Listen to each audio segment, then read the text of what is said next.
পবিত্র মাহে রমাদানের পরে নফল সিয়ামের মধ্যে সবচেয়ে গুরুত্বপূর্ণ সিয়াম কোনটা? আল্লাহ রাসূল সাল্লাল্লাহু আলাইহি ওয়াসাল্লাম বলেন, আফজালুস সিয়ামি বাদা রমাদান শাহরুল্লাহিল মুহররম। হে আমার সাহাবায়ে কেরাম, জেনে রাখো, পবিত্র মাহে রমাদানের পরে সবচেয়ে ফজিলতপূর্ণ, সবচেয়ে গুরুত্বপূর্ণ সিয়াম হলো, রোজা হলো শাহরুল্লাহিল মুহররম, আল্লাহর মাস মুহররমের মাসে রোজা রাখা। কোন মাসে রোজা রাখা? মুহররম মাসে রোজা রাখা। সাহাবায়ে কেরাম প্রশ্ন করলেন, ইয়া রাসূলুল্লাহ, ইয়া হাবিবাল্লাহ, আমরা যদি এই মাসে রোজা রাখি কোন তারিখে রাখবো? রাসূল আকরাম সাল্লাল্লাহু আলাইহি ওয়াসাল্লাম বললেন, আমরা 10 তারিখে রোজাটা রাখবো, 10 মুহররম। আর 10 মুহররম যদি আমরা রোজা রাখি, কেমন সওয়াব আল্লাহ রাব্বুল আলামিন আমাদেরকে দান করবেন। নবীজি সাল্লাল্লাহু আলাইহি ওয়াসাল্লাম বললেন, হে আমার সাহাবায়ে কেরাম, জেনে রাখো, সিয়ামু ইয়াউমি আশুরা আহতাসিবু আলাল্লাহ আইয়ুকাফিরাস সানাতাল্লাতী ক্বাবলাহু। মুসলিমের হাদিস 1162 নম্বর হাদিস।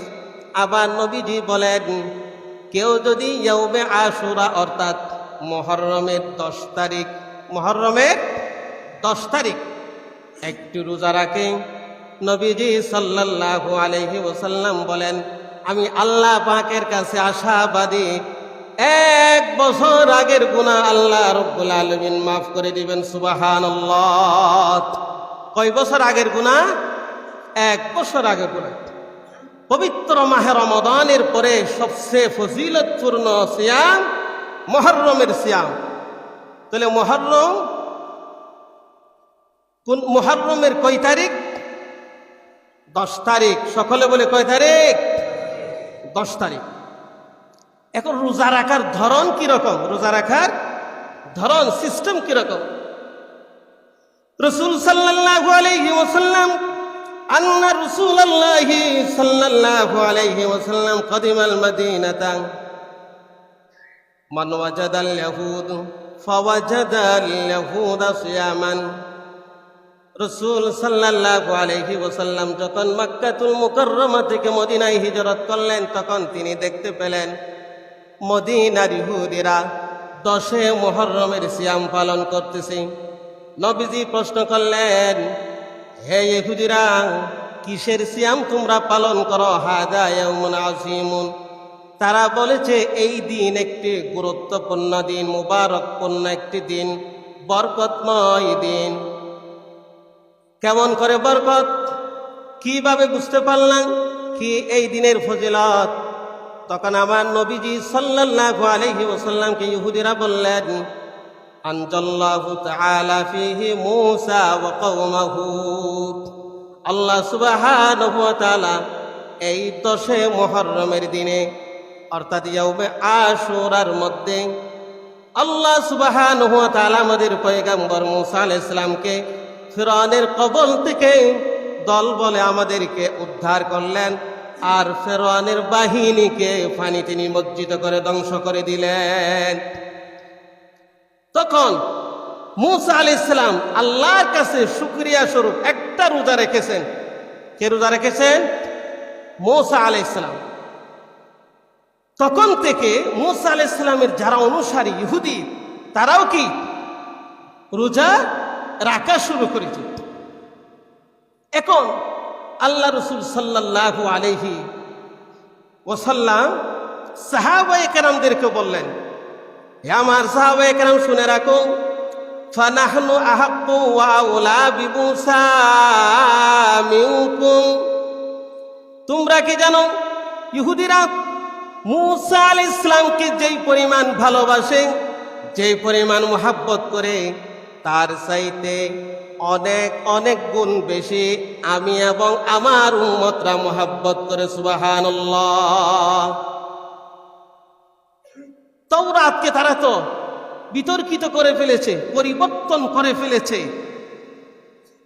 কিন্তু আমরা তো ইহুদির চেয়ে, তার অনুসারে চেয়ে মুসা আলাইহিস সালামকে ভালোবাসার ক্ষেত্রে হকদার বেশি।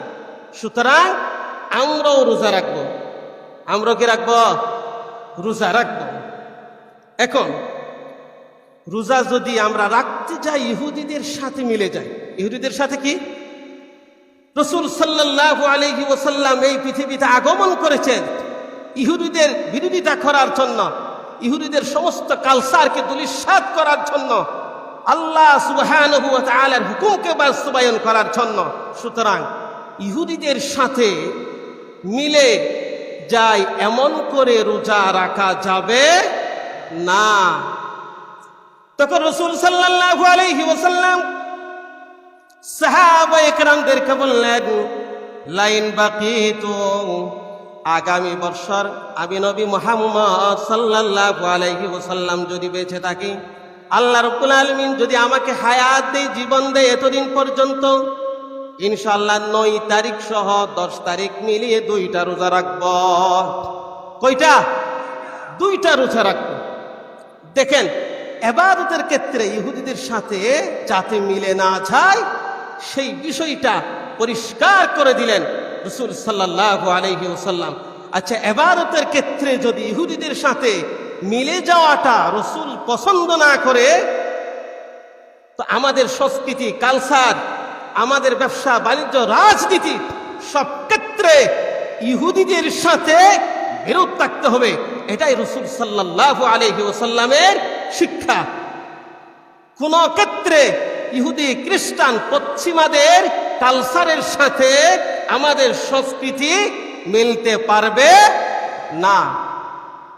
এখান থেকে এটা বড় শিক্ষা। তাহলে আমরা রোজা রাখবো কয়টা? সকলে বলি কয়টা ভাই? 2টা।